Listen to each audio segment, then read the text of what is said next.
Muy buenas tardes, tengan todos ustedes. Gracias por su presencia y por estar interesados en participar en este programa. Uno más de la serie, creo que el octavo. El décimo. Décimo. De la serie Diálogo entre Psicología y Fe.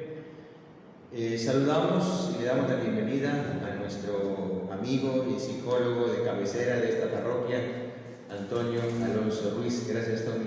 ¿Qué tal, padre? Muchas gracias a ti y a todos ustedes que están en casa. Gracias. Y a nuestro seminarista, William Alvarado Durán. Buenas tardes, padre. Buenas tardes. Yo iba a decir William Alvarado, segunda base. Tiene nombre torpedero, ¿no? Gracias, Willy, por tu apoyo y gracias por estar pendiente en la transmisión de este programa. Willy va a estar pendiente del chat y de otras cosas, de la transmisión, de la cámara, etc. Pero él está pendiente del chat para interactuar con ustedes. Recuerden que la idea es que el psicólogo Antonio introduce el tema, nos mete al tema.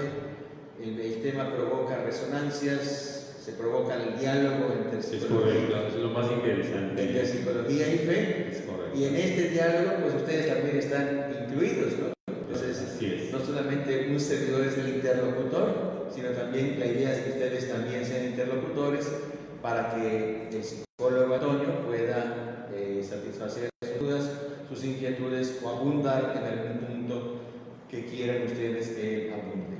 Bien, como estamos en este tiempo de pandemia y el tema de la ansiedad está a flor de piel por muchas circunstancias, porque ya son 3 meses, porque no se ve todavía el final del túnel, porque la economía ya está apretando cada vez más, porque se sabe de casos ya de gente cercana, conocida, familiares, compañeros de trabajo que se infectan, incluso sacerdotes, ¿verdad? Que ya han sido infectados con este virus. Pues la tensión, la angustia, pues aflora, va en aumento. Entonces yo quisiera comenzar este programa poniendo un remedio espiritual. Él nos va a dar los remedios psicológicos, ¿no? Pero aquí queremos dar un remedio espiritual pidiendo, hoy que es día 1 de julio, 1 de mes, de ponernos en las manos de la divina providencia de Dios, cuya sabiduría nunca se equivoca. Y hacerlo a través de las manos de María Santísima. Vamos a hacer esta oración, les invito a hacer esta oración que compuso el Papa Francisco, y aquí le hemos hecho una ligera adecuación tropicalizándola para México, pero el cuerpo de esta oración fue compuesta por el Papa Francisco cuando inició la pandemia y tuvo su momento más álgido en Europa. En el nombre del Padre, y del Hijo, y del Espíritu Santo. Amén.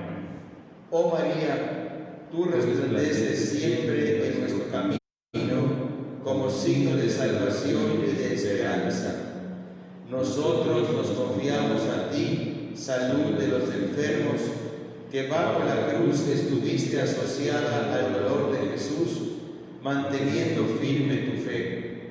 Tú, salvación de todos los pueblos, sabes de qué tenemos necesidad, y estamos seguros que proveerás para que, como en Caná de Galilea, pueda volver la alegría y la fiesta después de este momento de prueba. Ayúdanos, Madre del Divino Amor, a conformarnos a la voluntad del Padre y a hacer lo que nos dirá Jesús, quien ha tomado sobre sí nuestros sufrimientos y ha cargado nuestros dolores para conducirnos a través de la cruz a la alegría de la resurrección. Bajo tu protección buscamos refugio, Santa María de Guadalupe. No desprecies nuestras súplicas de los que estamos en la prueba y libéranos de todo peligro, oh Virgen gloriosa y bendita. Amén. San José Sánchez del Río, ruega por nosotros. En el nombre del Padre, y del Hijo, y del Espíritu Santo. Amén. Amén. Qué importante es buscar alivio y refugio ante nuestras complicaciones humanas y ponernos en las manos de Dios y buscar ese alivio en Él, ¿no? Así es fundamental, es fundamental. Yo estoy convencido de que la fe nos da una perspectiva mucho más profunda, no solo de la persona humana, que somos todos y cada uno de nosotros, sino una perspectiva mucho más profunda de todo lo que pasa en nuestra vida. Es, como decías hace algunos programas, nos da una lectura mucho más profunda, mucho más amplia, de más trascendencia. Es fundamental que las personas podamos tomar ese recurso que para nosotros es sin duda no solamente sobrenatural, sino es un regalo que recibimos. Sí, y qué bonito, Antonio, que la gente que nos está, digamos, escuchando, participando de este programa, pues oiga a los profesionales católicos hablar con libertad, ¿verdad?, de la fe. Me gusta mucho cómo lo enfocas. Dices, para los que tenemos fe, porque también respetamos a los que no tienen fe. Sí, ¿no? Es cierto. Pero para quienes tenemos fe, este es un recurso inapreciable. Totalmente. Y qué bonito que escuchen a un seglar, a un laico, a una persona que tiene una competencia en una materia que es la psicología, esta parte, esta ciencia muy humana, pero que es una escalera a la trascendencia. Sin duda, así es para nosotros la psicología, como dijimos desde el primer programa. ¿Cómo se define la psicología? Es la ciencia del pensamiento y la conducta humanas. Esa es la manera. Y entrar en contacto con el pensamiento y la conducta humanas, sin duda, para los que tenemos fe y tenemos experiencia en la fe, ya caminamos en la fe, nos damos cuenta que ese pensamiento y esa conducta humanas se ven iluminadas, ¿no?, por la luz de la fe. Es maravilloso, es maravilloso. Gloria a Dios. Entonces, si nos haces una breve, digamos, un breve recordatorio de lo que vimos en el programa anterior, para enlazar y continuar con lo que nos quedamos, por favor. Sí, además que es necesario. Así es. Bien, el contexto de lo que estamos hablando, el tema pues del que estamos hablando, es de la resiliencia, empezamos desde el primer programa, en la ansiedad, o sea, la resiliencia como un recurso psicológico utilísimo, necesario para vencer esa emoción tan común y, como dijiste, Padre, hace ratito, en este tiempo de pandemia y de cuarentena, mucho más presente, mucho más como insidiosa, que está encima de nosotros, que es la ansiedad. Es el gran marco pues de nuestro tema. Estamos hablando de cómo entonces manejar la ansiedad, cómo manejar esos dos elementos, esos dos parámetros que ya los hemos visto de alguna manera en diferentes formas, que es, por una parte, qué significa manejar la ansiedad, manejar lo que es la recurrencia, o sea, es decir, el tiempo y las veces y la frecuencia en que nos sentimos ansiosos, y por otra parte manejar el otro parámetro, que es la intensidad. Cuando nosotros podemos manejar la ansiedad, nos convertimos en hábiles para poder ir manejando que no solamente, que ya no sea tan recurrente, o sea, que ya no sea, digamos, a cada rato durante el día, por ejemplo, o que no sea todos los días, o sea, la recurrencia va bajando cuando vamos siendo resilientes, cuando vamos aprendiendo a manejar la ansiedad, la recurrencia de la presencia de la ansiedad en tu mente y en tu cuerpo, como ya vimos que también tiene efectos muy fuertes a veces la ansiedad, va bajando esa recurrencia. Significa que ya no es todo el día, sino que es espaciada, y llega un momento que ya no es todos los días, y llega un momento que a veces pueden pasar muchos días y no tienes esa ansiedad patológica que es la que nos enferma. Y por otra parte, vas manejando la intensidad, o sea, son episodios de ansiedad mucho más suaves, mucho más rápidos y mucho más manejables. Entonces, eso es lo que estamos viendo, de manejar pues la ansiedad. Y dijimos que para manejar la ansiedad está, por una parte, hemos visto ejercicios, ¿no? Hemos visto ejercicios físicos, algunas cosas para ir manejando el estrés, para ir manejando las tensiones del cuerpo, la respiración, el ritmo cardíaco, en fin, todo ese tipo de situaciones que hemos estado viendo que son alterados por la ansiedad. Pues hemos visto que hay una serie de ejercicios que son importantes. Y estamos viendo ahora principios psicológicos. Los ejercicios, las técnicas nos van a ayudar a manejar y a ir bajando intensidad y recurrencia.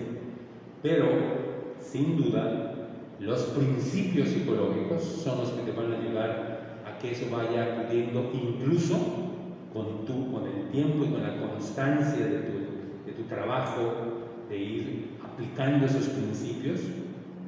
Puedes incluso desaparecer la ansiedad patológica en tu mente, en tu cuerpo y en tu vida cotidiana. Entonces, los principios son lo que nos van a ayudar de verdad a que la ansiedad pueda incluso desaparecer en un momento dado. Y estamos viendo tres principios que son fundamentales. Ya vimos un principio que es el de los tres equilibrios, o los tres principios: el equilibrio interpretativo, que ya platicamos de él; el equilibrio físico, que se relaciona directamente con todos nuestros órganos y sistemas; y estamos ahora en el tercer equilibrio, que tiene tres dimensiones: el equilibrio cognitivo-mental, el equilibrio afectivo o emocional, y el equilibrio relacional o social. Y estamos ahorita en el equilibrio mental o cognitivo. Y la semana pasada comenzamos con algo que yo le llamo, que he manejado en otros momentos y en otros lugares, como las 7 cosas que todos aprendemos antes de los 7 años. Y es real. Son 7 cosas que aprendemos todos antes de los 7 años. Y ese primer elemento que aprendemos antes de los 7 años es lo que vimos la semana pasada, que son las desvalorizaciones constantes. Aprendemos desde muy pequeños a desvalorizarnos. Aprendemos a decir, como decíamos la semana pasada, no puedo, no soy capaz, ¿no? Y algo todavía más lastimoso y dañino, que es no lo merezco. Entonces decíamos, eso nos vamos desvalorizando. Y ese es el primer patrón de pensamiento, ¿sí? Estas 7 cosas que todos aprendemos antes de los 7 años se llaman patrones de pensamiento. Y decíamos que esos patrones de pensamiento, como este de desvalorizarnos, de que ya de manera automática cualquier cosa que esté ocurriendo en nuestra vida o estemos haciendo en nuestra cotidianidad, lo primero a veces que se nos ocurre: no puedo, no lo voy a poder hacer, no lo voy a lograr, no soy capaz de eso, no soy suficientemente inteligente, no soy suficientemente bueno para hacer eso. Y como dijimos hace un momento, algo peor todavía, que se te ocurre ahí la idea de decir: no merezco esto, no merezco ser mejor, no merezco una vida mejor, no merezco una casa mejor, no merezco un coche mejor, no merezco una carrera mejor, no merezco un trabajo mejor, en fin, una serie de desvalorizaciones que van directamente golpeando nuestro sentido de bienestar. Entonces, eso es lo que vimos hasta ahorita, podríamos decir que estamos en eso, ¿no? Sí, yo creo que aquí lo admirable y lo que tenemos que parar antenas, poner mucha atención, que esto es lo que se graba en nuestro inconsciente. Es correcto. En la tierna infancia. Desde el seno materno. Desde el seno materno. Desde el seno materno. Entonces, recuerdo, ya me corregirás, que el psicólogo Erich Fromm, que es un psicólogo que estudia pedagógicamente el desarrollo humano por etapas, ¿no?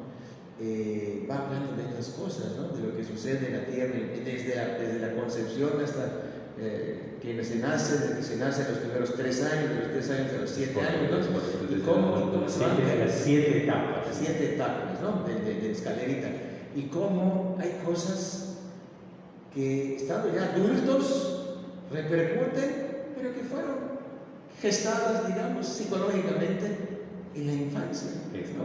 Es correcto. Interesante. Y cuando Erickson estaba hablando de las 7 etapas, decía que la primera etapa es la infancia, pero en ese entonces ya se sabía de alguna manera, pero todavía no habíamos llegado al conocimiento que se sabe hoy a partir de la neurociencia de manera especial, de toda lo que es toda la vida intrauterina. La vida intrauterina ahorita ya está de una manera bien analizada, se conocen todas las cosas o muchas de las cosas que ocurren en el ser humano desde la vida uterina, y son desde las primeras semanas.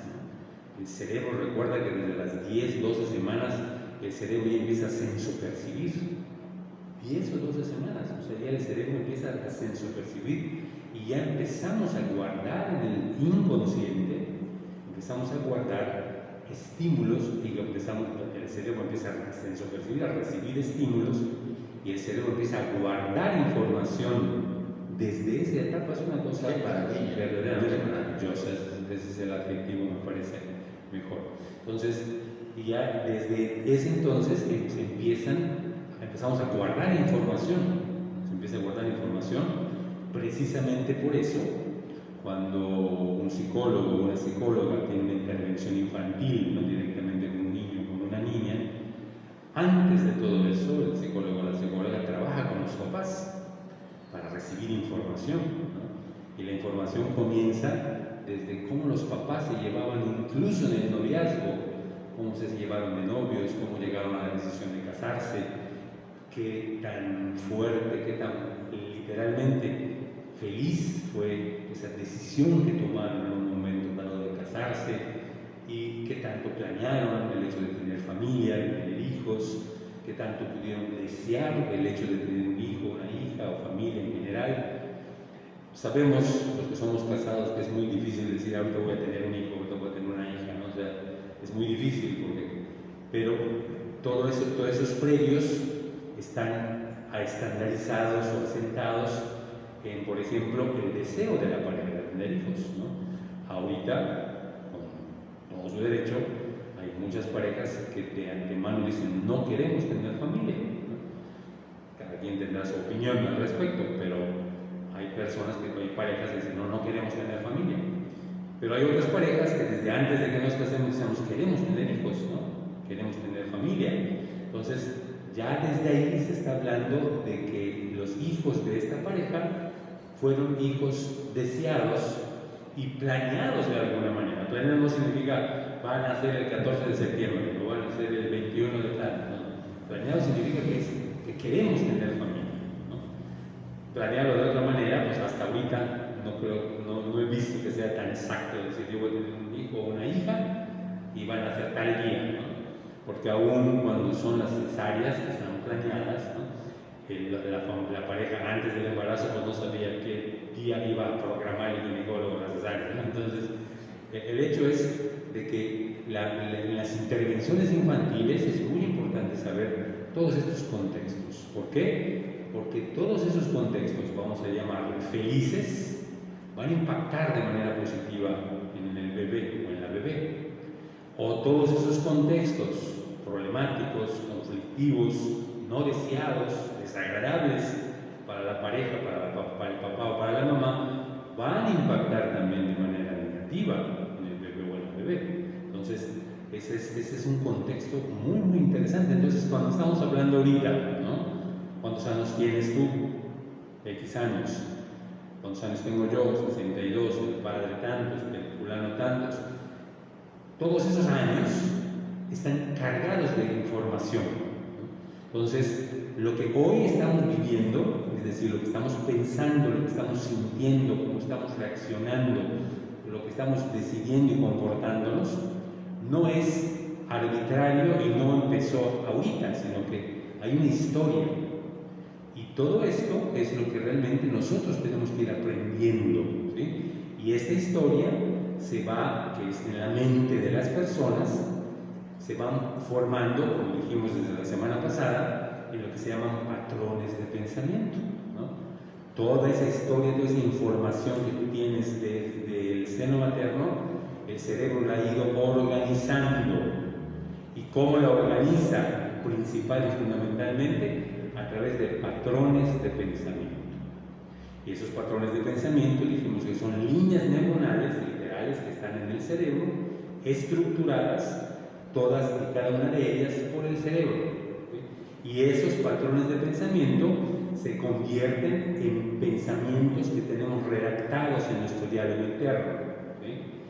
Y esos se convierten de manera como automática, decía Aaron Beck, que dijimos la semana pasada, decía un psicólogo cognitivista muy, muy interesante, todas sus aportaciones, dice, se convierten en pensamientos automáticos. Y un pensamiento automático, decíamos, como siguiendo a Aaron Beck, dice, es un pensamiento al que nosotros le damos toda nuestra confianza. No lo cuestionamos, no lo ponemos ni siquiera en tela de juicio o de duda, sino decimos, esto es cierto, ¿no? Y dijimos también que esos patrones de pensamiento que se convierten en ideas automáticas, vamos nosotros catalogándolas por personas, ¿no? A mi pareja tengo toda esta línea de pensamientos automáticos, a mis hijos, todos estos, a mis suegros, a mis hermanos, a mis cuñados, a mis amigos, y el cerebro ya tiene un catálogo amplio del cerebro de ideas automáticas para cada personaje que existe en tu vida, ¿sí?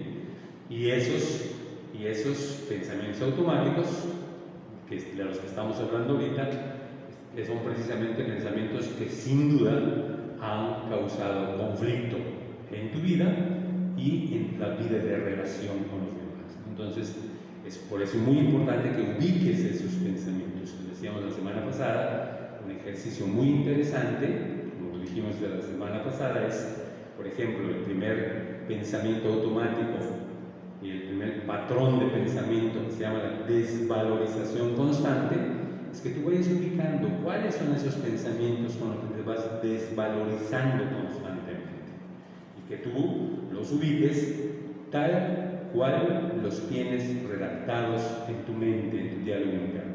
Eso es sumamente importante, porque están redactados de alguna manera, ¿sí? Así como tú abres un libro y ves la redacción de una frase, así en tu mente, en tu diálogo interno, hay redacción de pensamientos automáticos que son con los que te desvaloras constantemente. Tienes que descubrirlos, porque esos hay que sustituirlos, ¿no? Por unos más saludables.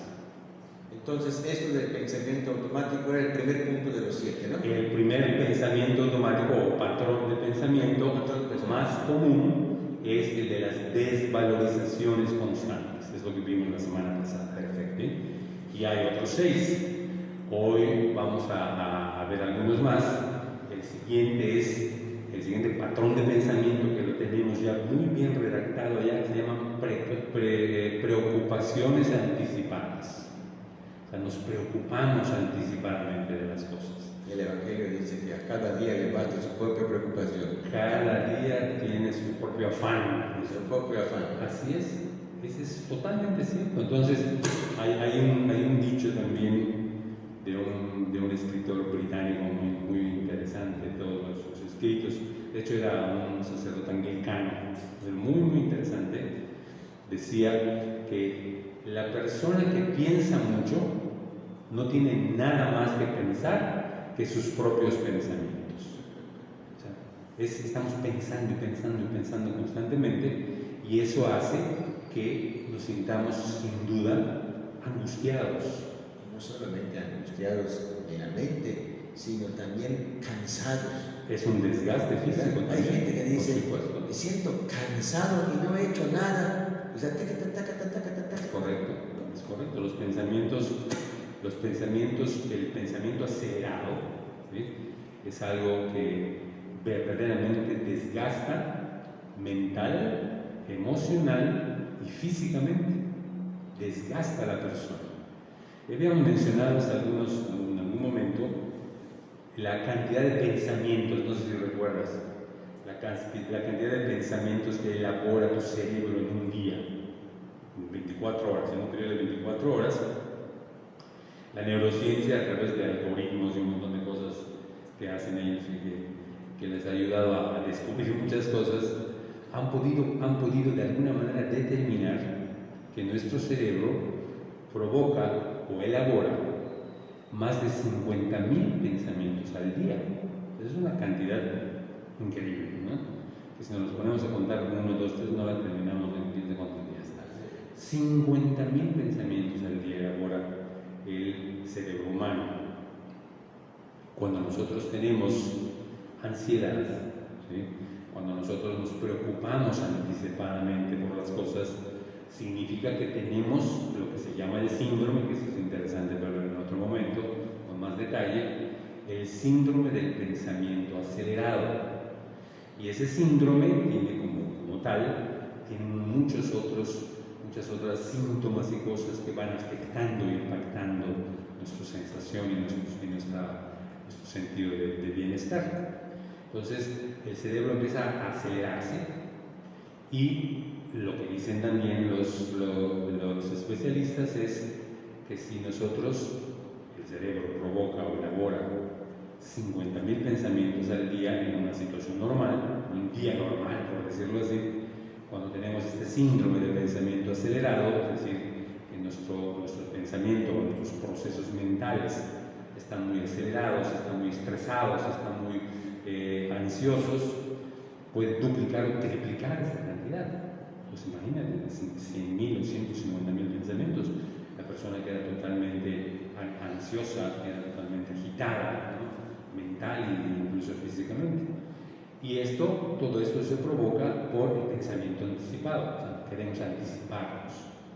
Por eso, en cuanto a esto de los pensamientos anticipados, lo mejor es vivir el día a día, ¿no? Vivir el día a día es lo más recomendable. Hay una serie de situaciones, por tiempo no podemos ver, pero es muy importante, hay un pensamiento, hay un patrón de pensamiento que nos lleva, y hay que ver de qué manera lo tienes redactado en tu diálogo interno, que te lleva a estar siempre queriendo estar pensando lo que no ha llegado, lo que no está, lo que no existe todavía, ¿sí? Y eso hay que ubicarlo como un pensamiento, es un solo pensamiento. O sea, fíjate, la ansiedad que te provoca el anticiparte, el generar escenarios que no existen todavía, esos pensamientos, esos escenarios son irreales, totalmente irreales. O sea, cuando tú estás y te anticipas a algo que no ha llegado, que generalmente estamos hablando pues de cosas que nos preocupan, que nos angustian, que son cosas que realmente le tenemos temor, no lo queremos incluso que lleguen, no queremos que sean de esa forma, tendemos pues a hacer eso, a pensar, a crear escenarios no solamente irreales, sino incluso negativos o trágicos, ¿no? Entonces, esos escenarios son totalmente falsos, pero el malestar o el sufrimiento que te puedan provocar esos malestares son 100% reales, porque lo estás padeciendo ya, cuando aún no ha llegado. Entonces, este es un patrón de pensamiento o una forma de pensar que tenemos que ir aprendiendo a abandonarla y a pensar de otra manera. ¿Sí? Entonces, esto es algo verdaderamente importante para si nosotros queremos aprender a manejar e incluso desaparecer de nuestros escenarios la ansiedad patológica. Sí, yo creo que esto viene con suma actualización, es muy importante en estos tiempos de pandemia, ¿no? Es cierto. Que mucha gente sufre. Yo digo que carga un peso de más, un peso a lo mejor innecesario por estar adelantándose, ¿no? Es cierto. O sea, sufre toda vida el dolor que no tiene, ¿no? Pero se está adelantando, y bueno, convive con tal prisa que este pensamiento adelantado, ¿no? Con esta patología, digamos, le hace desgastarse e incluso tan preocuponamente que esto está comprobado que física y biológicamente bajan las defensas. Totalmente. Y esto al bajar defensas, pues es más fácil que ataque el virus, ¿no?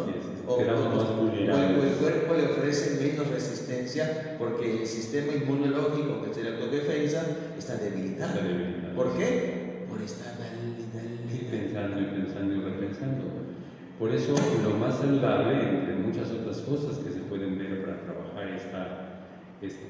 ¿cómo lo decimos coloquialmente? Decir es que soy muy preocupón o soy muy preocupona, no, es que ella es muy preocupona o él es muy preocupón, se preocupa de todo. Y eso pues puede causar cosas verdaderamente negativas, no solamente mental o emocionalmente, sino físicamente incluso. Y a lo mejor, Antonio, creo que convendría hacer una sutil diferencia entre el ser previsor y el ser preocupón. Es correcto, ¿no? Excelente. ¿No? Porque el prever, anticiparte 2 pasos es el ser previsor, y el ser preocupón es otra cosa. Es cierto, así es. Es que cuando somos previsores, estamos hablando de cosas muy concretas, ¿no? Como sería, por ejemplo, digo, una idea, un ejemplo así de memoria, de ser previsor. En la tarde tengo una reunión con tal persona para presentar tal cosa, tal proyecto, etc. Y tengo que prever, tener listo la computadora, tener lista la presentación, tener listo hojas, tener listo lápices suficientes, tener listo el salón, que esté adecuado. O sea, estamos previendo, ¿no? Cosas muy reales. La previsión, como bien dices, padre, no causa ninguna angustia. ¿Por qué? Porque te estás ocupando. La previsión te ocupa en preparar o en prever cosas que vas a utilizar un momento dado que tú ya sabes, ¿no? O también, o tal vez en que no sabes cuándo, pero que sabes que va a llegar, ¿no?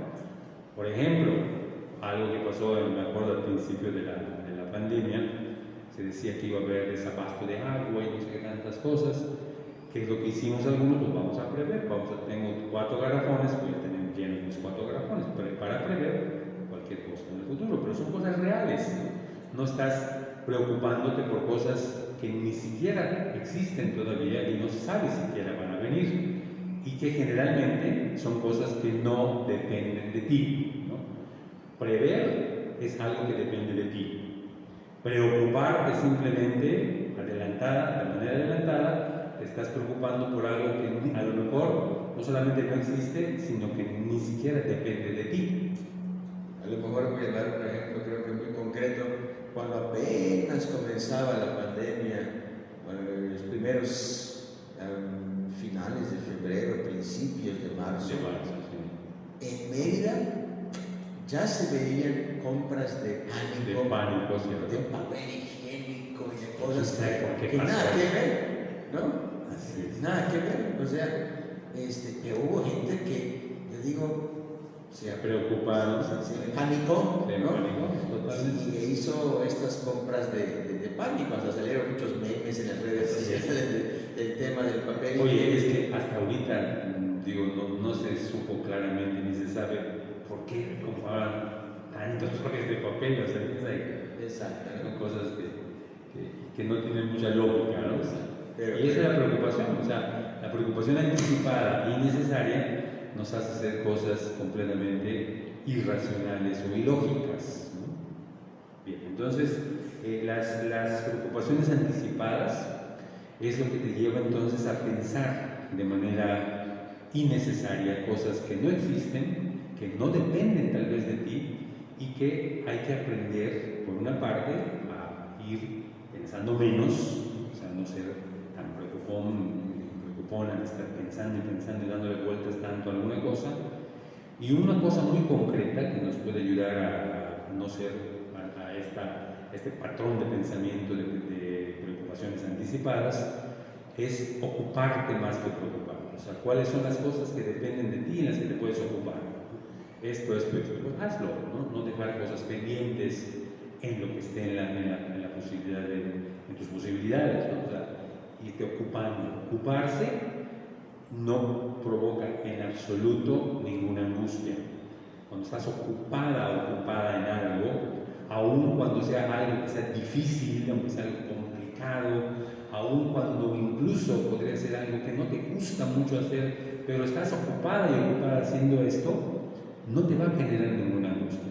A lo mejor te genera un poquito de cansancio, te genera un poquito de que no lo disfrutas, tal vez no, pero estás ocupada en algo y no aparece esa emoción de manera y estado patológico que es la ansiedad, que entras en pánico o que empiezas a pensar o a hacer cosas irracionales o ilógicas. Bien, entonces ese sería un patrón de pensamiento muy común, que es pensamientos o preocupaciones anticipadas. Hay un tercer patrón de pensamiento que se convierte también ya en pensamientos automáticos, que se llaman las comparaciones continuas. Continuamente nos estamos comparando con otras personas. Esto es un patrón de pensamiento sumamente dañino, muy malo. O sea, no existe para mí un error más grave que compararte con las demás personas.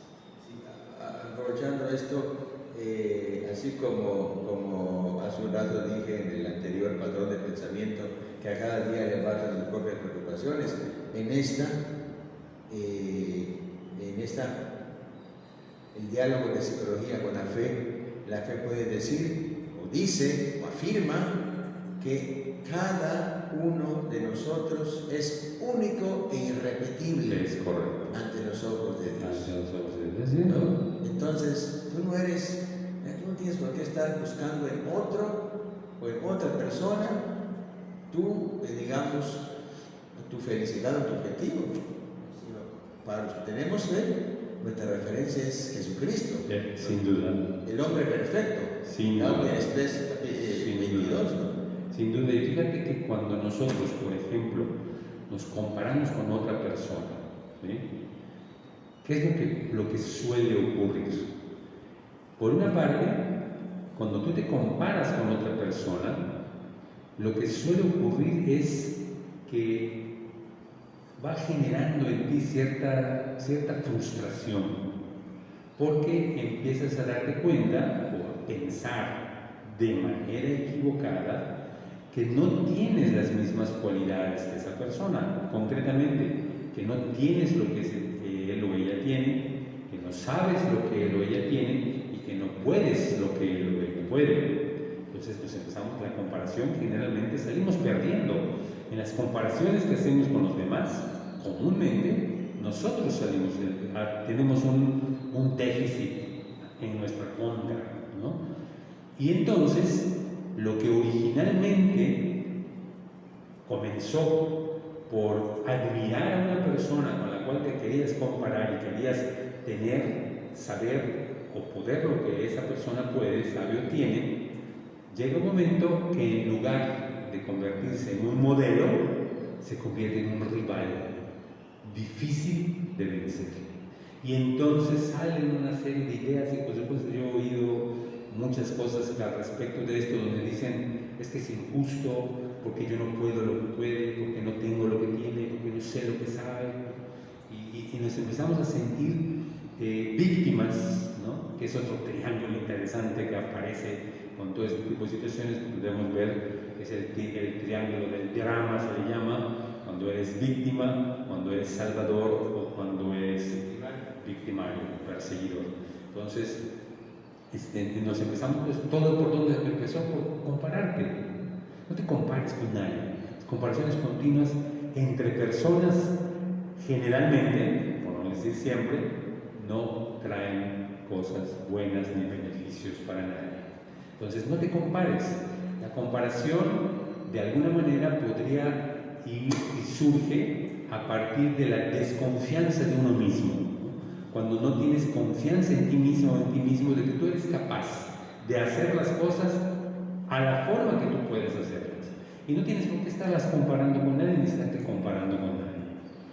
Hay otra dirección de las comparaciones, que es cuando nosotros comparamos a otras personas, ¿no?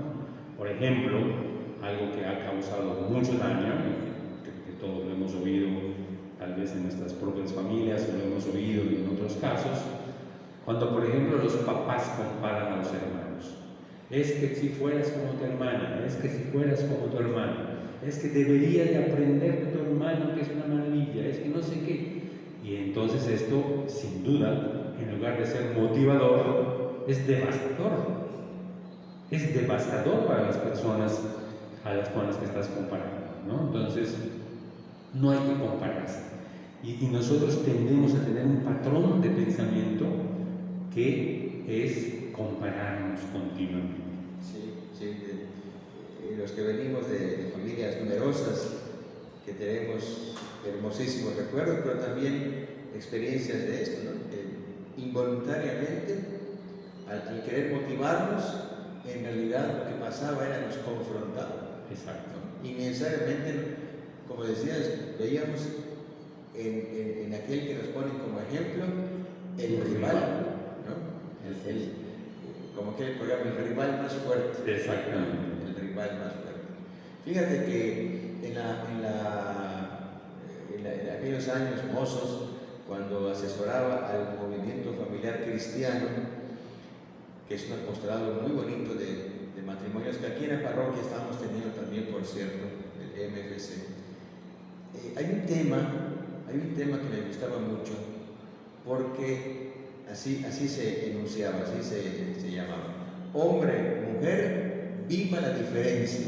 Exacto. ¿No?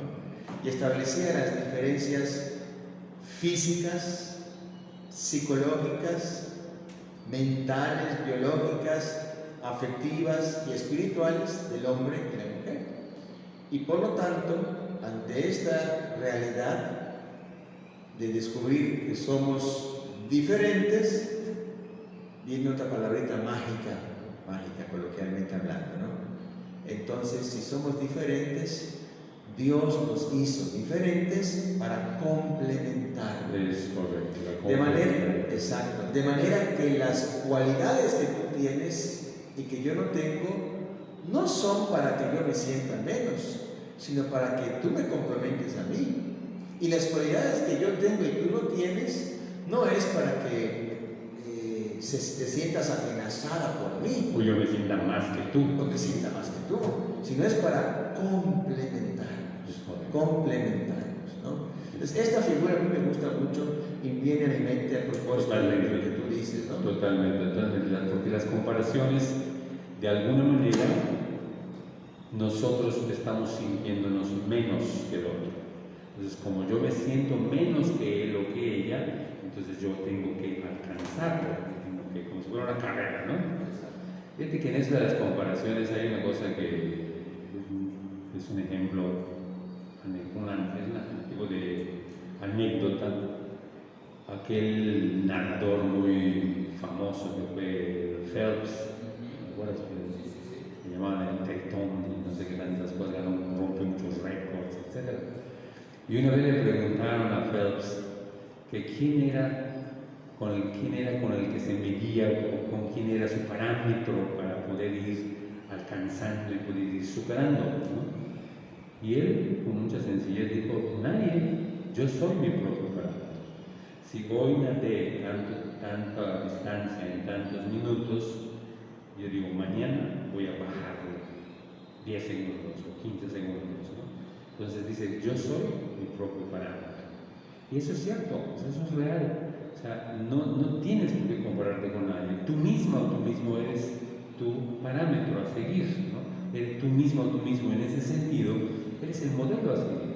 Hoy lograste esto y mañana voy a dar un paso más. Mañana harás esto, después voy a dar otro paso más. Y así poco a poco, ¿no? Y aunque sea un paso milimétrico el que des, si lo hiciste tú en comparación con lo que lograste ayer, hoy te vas a sentir mejor, ¿no? Aunque sea un poquito lo que hayas avanzado. También cuando nos comparamos, generalmente estamos pensando y deseando cosas inalcanzables, no porque lo sean en sí mismas, sino porque yo nunca voy a poder hacer como otro. Tú nunca vas a poder ser como otra persona. Tú eres persona, como dijiste tu padre, eres única, eres único y eres exactamente lo que tienes que ser, y lo que puedes ir logrando depende de ti. Entonces es verdaderamente dañino el hecho de estarnos comparando, ¿no? Comparando a nosotros con otras personas, o nosotros comparar a otras personas, que sin duda puede resultar devastador para las personas. Bien, y un cuarto patrón de pensamiento es el de lamentos o quejas ilimitadas. Estamos lamentándonos de todo, estamos quejándonos de todo, y esto se convierte en una forma de pensar, ¿no? Patrón de pensamiento, ¿verdad? Se puede equiparar a una manera de pensar, ¿no? Y las maneras de pensar es lo que va generando en nosotros las actitudes. Entonces tenemos maneras de pensar, tenemos actitudes, y las actitudes es lo que sin duda se va a convertir en un rasgo de tu personalidad. Entonces, si tú tienes una manera de pensar, un patrón de pensamiento, si tú tienes una actitud de estarte quejando constantemente, lamentándote constantemente, vas a tener un rasgo de tu personalidad, te vas a convertir en una persona quejumbrosa, que nada le parece bien, que todo está mal, que todas las cosas no funcionan, que la situación está muy mal, que las cosas van de mal en peor, y en fin, una serie de cosas que van a ir, en lugar de hacerte sentir bien, sin duda hacen que te sientas peor. Entonces hay que descubrir allá, que tú analízate si tienes este patrón de pensamiento, esta forma de pensar, que buscas y encuentras siempre ¿cómo le llaman? El error, ¿no? ¿Dónde está el error? ¿Dónde está la falta? ¿Dónde está la limitación? ¿Dónde está lo que no está bien? Y todo nos parece mal. Esa es una actitud sin duda muy, muy negativa. Y se puede convertirse en un patrón de pensamiento, ¿sí? Que sin duda, como los tres anteriores, en lugar de generarnos bienestar, nos generan ansiedad, nos generan malestar, ¿no? Entonces es algo pues importante. El hecho de estar lamentándose y quejándose de todo, dicen los especialistas que es una manera de manipular las cosas, ¿no? Las personas buscamos manipular las cosas, buscamos ser manipuladores emocionalmente de manera especial, y es una forma también de llamar la atención el hecho de estar diciendo esto está mal, esto está mal, esto está mal. Es un sentido que sin duda nos va a llevar a sentirnos cada vez peor.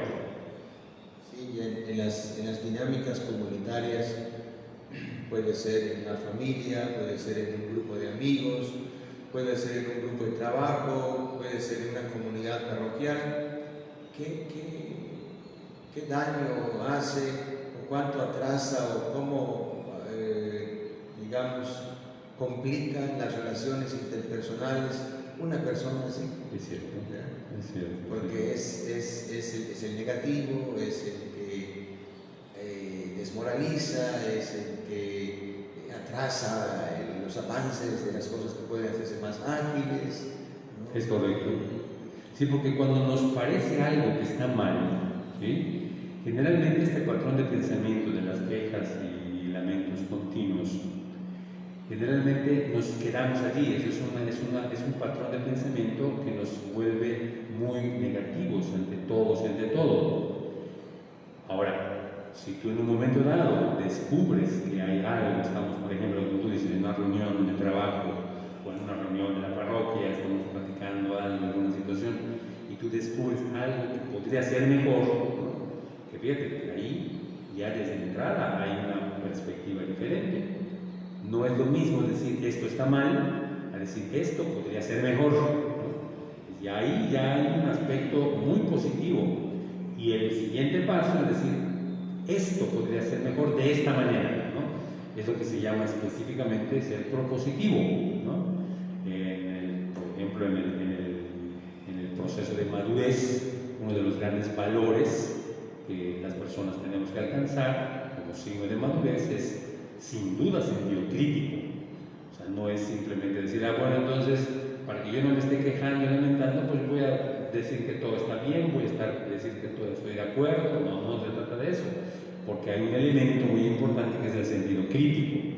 O sea, puedes decir, esto me parece bien por esto y por esto. Esto no me parece bien por esto y aquello, ¿no? Y esto que no me parece bien, a mí me parece que podría ser mejor de esta manera, sentido propositivo, ¿no? Tengo sentido crítico, pero también tengo sentido propositivo. Sí, y uno va captando y dándose cuenta cuando hay una persona mucho más madura, mucho más centrada, ubicada, mucho más positiva, que tiene este sentido crítico. Porque tener un sentido crítico, gracias, tener un sentido crítico, además, tiene o requiere de un valor agregado de tener una autoestima, una libertad maduras. Es correcto. Porque hay gente que no habla porque le da pena, hay gente que no dice porque qué va a pensar el otro, ¿no? Hay gente que no porque piensa que, ¿no? Entonces, cuando alguien dice propositivamente, ¿no? Como decimos, yo digo, las críticas son bienvenidas, siempre y cuando sean críticas para construir, ¿no? Constructivas, como decimos normalmente. Críticas constructivas para edificar, ¿no? Claro. Para ayudarme a corregir y para ser mejor, dichas con caridad y de buena manera, es correcto. Una cosa es eso y otra cosa es el que siempre sabemos que en automático levanta la mano y dice, no estoy de acuerdo, no me parece, eso está mal, eso está mal, ¿no? Es cierto. Sí. Sabemos ya en las juntas quién es el que, ¿verdad? Como que ya están así bien, ellos mismos o ellas mismas se marcan así ubicados. Exacto, ¿no? Así es. Antes de pasar, pues si contestamos allí al... Sí, cómo no. Esta persona nos dice qué ejercicio o técnica recomienda para que no me afecte la actitud totalmente cerrada de una persona que está conviviendo en casa por la pandemia. He tratado de aceptarlo como es, pero me es imposible no enojarme por alguna actitud. Sí, es una situación que nos está pasando a todos, ¿no? Está pasando a todos, es una situación muy difícil. El hecho de poder convivir con personas que tienen cerrazón, ¿no? A mí me parece que lo primero es algo que ya mismo la persona dijo, ¿no? O sea, yo le llamo ser considerado, ¿no? Tener consideraciones. ¿Cuáles son esas consideraciones? La persona, por ejemplo, si la persona con la que yo tengo cierta dificultad, ¿no? En un momento dado es mi pareja o mi hija o mi hijo o algún hermano o alguna persona muy cercana, lo primero que puede ayudar en algún momento dado a colocarnos, en este caso a ti, colocarte en una posición diferente ante la cerrazón de la persona, es considerar de quién estás hablando, ¿no? Esto es algo verdaderamente importante y que si haces esa consideración de manera muy sincera, de manera muy puntual, te va a colocar desde otra perspectiva hacia la cerrazón de esa persona. ¿Sí? ¿Qué significa esto? Que no es lo mismo que yo esté siendo impactado por la cerrazón de una persona que estoy viendo en una reunión, que ni vivo ni convivo frecuentemente con él o con ella, a que yo me sienta impactado por la cerrazón en un punto determinado, que es otra cosa importante, que yo me estoy viendo impactado por la cerrazón de mi pareja, o de mi hija, o de mi hijo, o de mi hermano, ¿no? O de alguien que es emocional y efectivamente importante para mí, ¿no? ¿Me explico? Eso es algo, eso sería un primer paso, ¿verdad? Yo le llamo la consideración. Considera quién es la persona de la que te estás sintiendo impactada por la cerrazón. Y eso, si haces la consideración adecuada, ¿no? Y si verdaderamente, no estoy haciendo juicios, pero si verdaderamente esa persona es importante para ti, el hecho de que consideres de quién está viniendo esa cerrazón y ese impacto que te está de alguna manera alterando de esta persona, ese simple hecho de la consideración va a ser algo, te va a colocar a ti desde otra perspectiva y vas a poder bajar algunos de estos parámetros, o la intensidad de ese impacto, o la frecuencia o recurrencia de ese impacto. Eso es sin duda efectivo. Segundo, hay que darse cuenta también de que, voy a analizar si ese impacto, qué tan frecuente y tan recurrente es y qué tan intenso. O sea, analizar la intensidad y la frecuencia en la que te impactan esas situaciones, ¿sí? Por ejemplo, si en este tiempo estamos en casa, por ejemplo, la persona está en casa contigo y a las 8 de la mañana y a las 9 y a las 10 y a las 11 y así todo el día, cada vez que se encuentran o se reencuentran, tú te sientes impactado por eso, ¿sí? Es diferente, no sé si me explico, es diferente porque está siendo muy recurrente. Tienes que analizar esa recurrencia y ubicarla bien, y ubicar también, y analizar y ubicar también la intensidad con la que tú te sientes impactado o impactado. Si ambas son muy elevadas, ¿sí?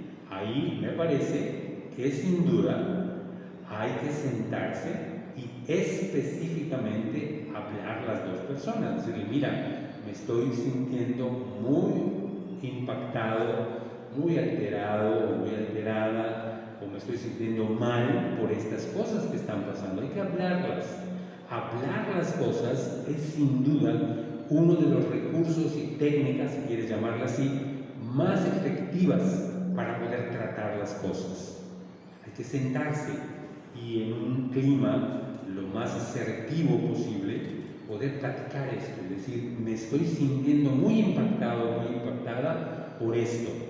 Y cuando digo esto, si yo lo digo, así en esto, te lo digo porque no sé qué es lo que te impacte, ese esto tiene que tener nombre muy concreto. Me estoy sintiendo muy impactado por la manera que me estás hablando. Muy concreto. Me estoy sintiendo muy impactado por las decisiones con las que tú estás tratando a esta situación. Me estoy sintiendo muy impactado por, no sé, la indiferencia que yo estoy sintiendo de ti hacia tal cosa o hacia tal otra o hacia mí. En fin, tienes que ser muy concreto y muy específico. Y podríamos decirle, si quieres llamarla así, esta técnica de poder ubicar con mucha claridad qué es lo que te está impactando y que puedas decirle también, me siento muy intensa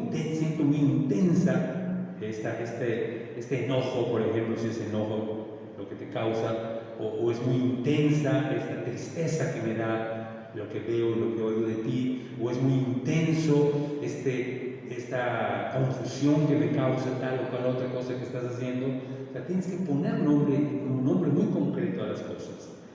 Técnica, si tú le quieres llamar así, puedes llamarle, pero esta técnica que entonces te llama a ponerle un nombre muy concreto a lo que estás sintiendo. ¿Qué es lo que te está impactando? ¿Qué es lo que sientes que te enoja? ¿Qué es lo que sientes que te entristece? ¿Qué es lo que sientes, lo que te confunde? qué es lo que sientes que te perturba, lo que sea, pero hay que ponerle un nombre muy concreto. Y todo eso se hace sentados, platicando, con mucha asertividad de tu parte. No puedes decir con qué asertividad va a ser el otro, no lo puedes saber, pero tú sí puedes manejar tu asertividad y decir con claridad. Y te puedo asegurar que el hecho de que platiques y digas esto te va a ti a hacer sentirte mejor, que tal vez como estás sintiendo ahorita, estás dejando que pase, ¿no? Como hacemos a veces cuando como hacemos con los ríos, por ejemplo, ¿no? Que pase el agua, el tiempo no arregla nada, el tiempo puede complicar las cosas, es lo que suele pasar. Entonces tienes que sentarte y platicar. Esa es la forma, la técnica, si le quieres llamar así, más recomendable. O sea, que se sienten, que platiquen, ¿sí? Y que, por una parte, piensen, que eso es una cosa interesante y también es importante, que no piensen, como a veces ocurre, y nos ocurre pensar, es que estamos verdaderamente mal. Estamos muy mal nosotros, ¿verdad? Somos una familia tremenda, terrible. ¿Por qué? Porque discutimos, porque peleamos, porque tú me gritas, porque yo te grito. Eso ocurre en todas las familias. Y en estas épocas más todavía, ¿no? Normalmente, como hemos platicado otras veces, estábamos muy contentos, si tú quieres. ¿Por qué? Porque cada quien a las 8 de la mañana ya estaba en sus lugares. A veces nos veíamos al mediodía, sino hasta la noche, un ratito. ¿Qué tal? Que no sé qué. Y al ratito ya estamos viendo tele o dormidos. Se acabó. Ahorita estamos literalmente 24 horas. Hace casi 4 meses. Entonces, yo he oído muchas veces, me han hablado algunas personas, me dicen, es que ya no aguanto, aquí somos terribles, yo pensé que éramos una familia cristiana, pensé que éramos buenos y estamos peleándonos. Eso pasa, ¿no? Y no es el por qué, sino el para qué. ¿Para qué va a servir esto? Para que a lo mejor puedes conocer mejor a esa persona con la que ahorita te sientes y la estás calificando como muy cerrada. A lo mejor en ese diálogo te vas a dar cuenta que tú también eres cerrado o cerrado en algunas cosas, ¿sí? Es interesante, porque yo puedo decir, para mí es muy fácil decir, es que mi pareja es muy cerrada. Bueno, voy a sentarme, voy a ver por qué pienso que es eso, vamos a conversarlo más asertivamente y muy posiblemente yo me dé cuenta que también Antonio es muy cerrado en muchas cosas. Entonces, esto es algo que verdaderamente tenemos que hacer. O sea, técnicas mágicas no existen. Tenemos que sentarnos y al sentarnos vamos a hacerlo con mucha asertividad, es decir, con mucho respeto. Tenemos el derecho de decir lo que queramos decir, pero de manera tranquila, sin ofendernos y de manera muy clara y directa. ¿Sí? Eso es la asertividad en poquitas palabras. Entonces, hacerlo así. Y eso, entonces, vas a ir, por una parte, si haces el previo que ya te dije, de que vayas analizando qué es lo que realmente por qué calificas a esta persona de cerrada, quién es esta persona que calificas de cerrada, ¿sí? Y se sientan a conversar, sin duda van a salir cosas que tal vez no te imaginas ahorita y que sin duda te van a hacer sentir mejor a ti y muy posiblemente hacer sentir mejor a la otra persona, ¿no? Muy bien, tenemos otra pregunta del público. Una persona con pensamientos negativos, destructivos, la actitud crítica, ¿tiene una edad donde pueda mejorar o desaparecer? La actitud. Una persona con pensamientos negativos, destructivos, esta actitud crítica negativa, ¿tiene una edad donde pueda mejorar o desaparecer? Una edad, a lo mejor dándole un giro, si esto puede aminorar, aminorar con el tiempo, con la edad, con la madurez, con la vejez, o se puede agravar. Con el tiempo,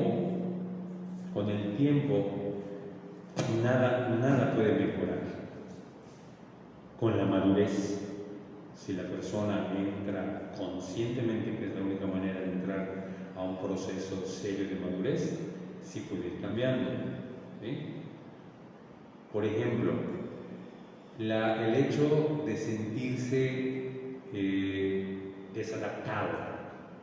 Una persona, sin ponerle ningún otro adjetivo o cosa así, una persona que normalmente se siente desadaptada, por ejemplo, de su familia.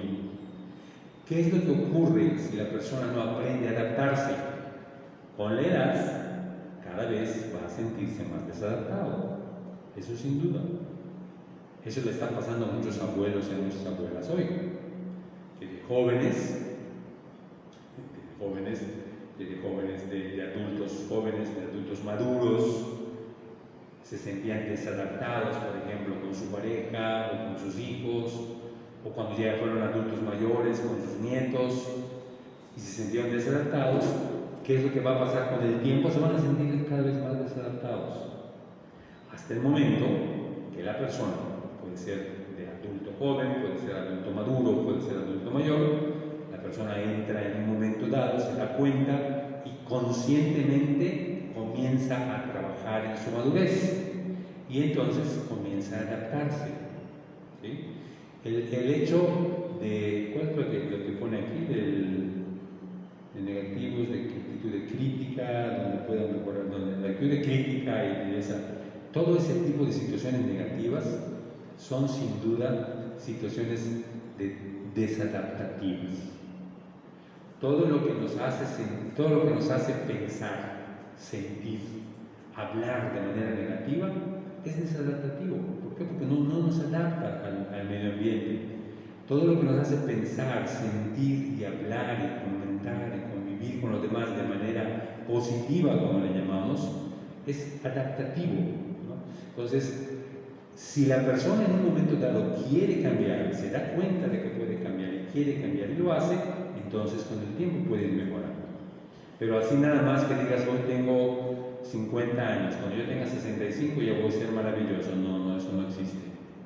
¿Por qué? Porque la madurez es una decisión de la persona. O sea, la persona tiene que decidir trabajar en la madurez, ¿sí?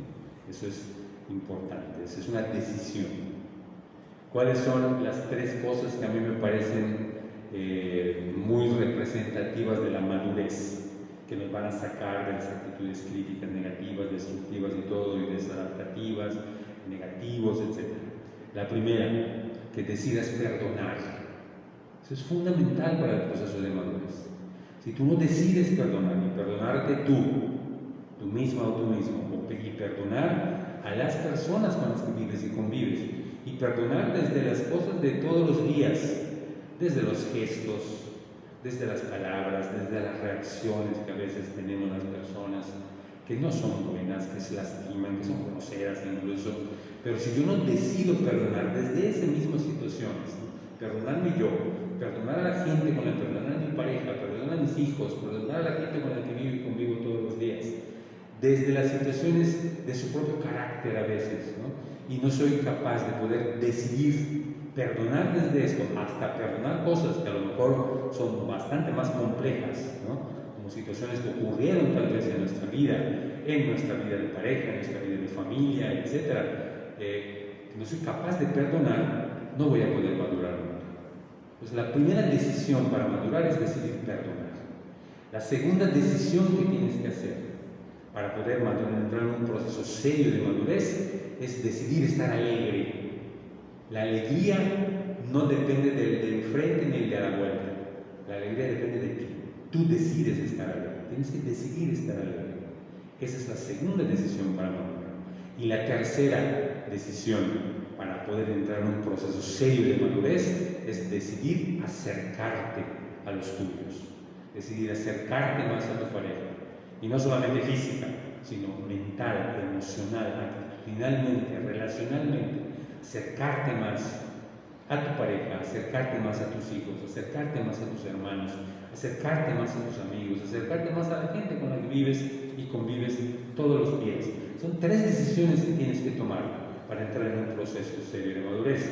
Y cuando tomas esas decisiones y entras entonces en un proceso serio de madurez, como dice, la actitud crítica, la actitud destructiva, la actitud negativa irá desapareciendo paulatinamente. Sí, entonces no es que el tiempo vaya borrando, vaya minorando, sino es una decisión personal. Sin duda. Es una decisión personal de entrar a una dinámica de madurez de tu persona que te llevará a una mejor relación con la otra y con las otras personas. Sin duda, es una decisión personal, de manera especial en estas 3 decisiones que ya platicamos. Muy bien, pues mira, llevamos ya 1 hora 10 de programa, vamos a dejarlo. Me parece muy bien. Por salud mental. Por salud mental y corporal. ¿Hay alguna otra pregunta? Gracias, Willy. Antonio, ¿dónde se te puede localizar? ¿Dónde la gente puede acudir para consultarte, para preguntar, para alguna cosa que quiera, pues digamos, hacer contacto contigo? Claro. Me pueden contactar por el WhatsApp. Mi teléfono es 9993 46 6203. Ahí, de hecho, como he dicho las semanas anteriores, ha habido personas que me han hecho preguntas, hemos conversado, platicado algunas cosas, con mucho gusto estoy disponible. Lo pueden hacer a través de Facebook, que es precisamente donde nos están viendo ahorita, Antonio Alonso, con Z. Ahí también me pueden mandar un inbox, podemos conversar, platicar cualquier cosa. Y poder, para el que quiera o necesite, puede ser una consulta presencial, que ahorita no están todavía permitidas, ¿no? Que sería presencial, ya sea en consultorio o puede ser también domiciliaria, que son las 2 modalidades que tengo de consultas presenciales, o también consulta virtual, que sería online a través del chat, ¿no? Podemos hacer también una consulta. Muy bien. Y si platicas brevísimamente acerca del canal de YouTube que tienes, donde se están instalando estos programas para quien quiera, es correcto, quien por ejemplo no alcanzó a ver los primeros o quien quiera volverlos a ver otra vez. Exacto, sí, sería muy útil. El canal se llama Creas Bienestar. Con H intermedio. Sí, es CREHAS Bienestar. Es el nombre del canal de YouTube. Ahí están ya los 9 programas anteriores y entre mañana y pasado ya va a estar este también ahí arriba. Se llaman Diálogos de Psicología y Fe. Es una de las listas de reproducción, como se llaman en el canal, que ahí está. Y hay otros videos que están muy interesantes, que hay una serie de videos que se llama 10 para la vejez, que estamos viendo 10 escenarios en el que todas las personas, sin excepción, vamos a ir enfrentando en nuestro proceso de envejecimiento. Son 10 diferentes escenarios. Estamos ahorita ya en el primer escenario de 10 para la vejez, que es el deterioro cognitivo. Interesante que verlo, ya tenemos 2 videos al respecto de este primer escenario. Hay otra serie de videos que son audios más bien, que es el de reflexiones de los abuelos, que estamos reflexionando sobre el envejecimiento, ¿no? Y temas, ya tuvimos un primer video que es sobre la importancia del adulto mayor. Hay una serie de datos interesantes que los puedes ver en el video de reflexiones de los abuelos. Y mañana debe salir otro audio que es sobre la salud física y emocional durante el envejecimiento. Ahí está interesante, va a ser muy interesante, y también lo puedes ver. Y pues estás invitado a que busques este canal en YouTube, entres, puedas ir dando un paseo ahí en todo lo que es el canal. Hay cosas interesantes, hay 7 diferentes listas de reproducción con diferentes temas. Ya tenemos música también interesante que te puede ayudar a bajar la ansiedad. Hay una serie de situaciones ahí que puedes ir conociendo, y te invito a que te suscribas, ¿no? Que te suscribas al canal, y al suscribirte, cada vez que se suba un video a Creas Bienestar, te va a avisar para que puedas estar enterado de todos los temas que vamos a estar manejando ahí en Creas Bienestar. Y además es articulista en el rotativo de la vida peninsular. Es correcto. En la sección de imagen, si quieres convertirte en tu avisado aprendiz. Sí. Todos los jueves. Los jueves en imagen, estamos viendo ahorita, es el 1, 2, 3 por la adultez. 1 es correcto. Eso es en el diario de Yucatán, en la sección de imagen, ahí están los jueves, un artículo del psicólogo Antonio Alonso. Muy interesantes. Mi avisado aprendiz. Muy bien, Antonio, muchísimas gracias. De nada, Padre, mucho gusto y gracias a todos ustedes. Contamos con tu presencia el próximo miércoles. Dios mediante. Con el favor de Dios. Gracias, Willy, por tu apoyo técnico. Y muchas gracias a ustedes que pues en casa nos reciben y que la única intención de este programa es ayudarles a ustedes a que con estos temas puedan vivir esta etapa de pandemia pues lo más en paz posible, con calidad de vida emocional, ¿verdad? Y espiritual también. Bueno, mañana jueves tendremos la Santa Misa a las 8:30 de la mañana y por la tarde-noche a las 7 tendremos un espacio de oración con la hora santa parroquial. Se expone el Santísimo Sacramento, se expondrá el Santísimo Sacramento en la custodia y tendremos una hora de adoración eucarística. Esto por la tarde, en la mañana Santa Misa. Bien, pues muchísimas gracias, nos vemos mañana, hasta entonces, buenas noches, Dios les bendiga. Buenas noches.